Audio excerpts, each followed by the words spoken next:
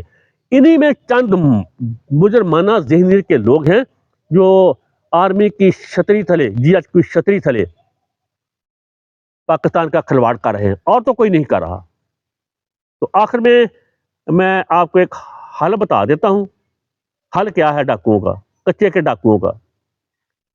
کوئی میرے high bread جرنیل محسن نقوی صاحب کو بتا دے، کوئی میرے D G I S I جو ہمارے ندیم بھی ہیں، جو ہمارے انجم بھی ہیں ماشاءاللہ، اور جو ہمارے آرمی چیف ہیں، پاکستان آرمی چیف ہونے کی ناطے وہ دنیا کے طاقتور ترین انسان ہیں.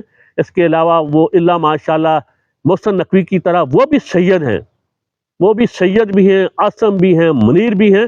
تو ان تینوں کو کوئی بتا دے کہ وہ جو کچے کے ڈاکو ہیں، وہ انہوں نے تمام نے عمران خان کو ووٹ دیا ہے، اور وہ جو بھی ڈاکہ مارتے ہیں، جو بھی قتل کرتے ہیں، جو بھی اغوا کرتے ہیں، جو بھی لوٹ مار کرتے ہیں، ان میں کافی حصہ وہ عمران خان کو بھیجتے ہیں. تو دیکھیے 10 سے 15 منٹ میں وہ کچے کے ڈاکوؤں کا صفایا ہو جائے گا. نہ صرف ان کا، بلکہ جو ان کے بے گناہ خاندان والے ہیں، دور دراز کے رشتہ دار، ان کے بیوی بچے بھی اگر وہ اس میں جرائم میں شامل نہیں تو ان کا بھی خاتمہ ہو جائے گا. صرف اتنی بتانے کی ضرورت ہے، انہوں نے عمران خان کو ووٹ دیے اور ان کی ہمدردیاں عمران خان کے ساتھ ہیں، اور وہ جو بھی لوٹ مار تک کرتے ہیں اس کا حصہ عمران خان کو بھیجتے ہیں. بہت جلد یہ کچے کے ڈاکو ختم ہو جائیں گے. تو یہ تھی آج کی مختصر ویڈیو. اس کے ساتھ ہی مجھے اجازت دیجیے. پاکستان زندہ باد، پاکستانی بدماشیہ مرد آباد. اللہ حافظ.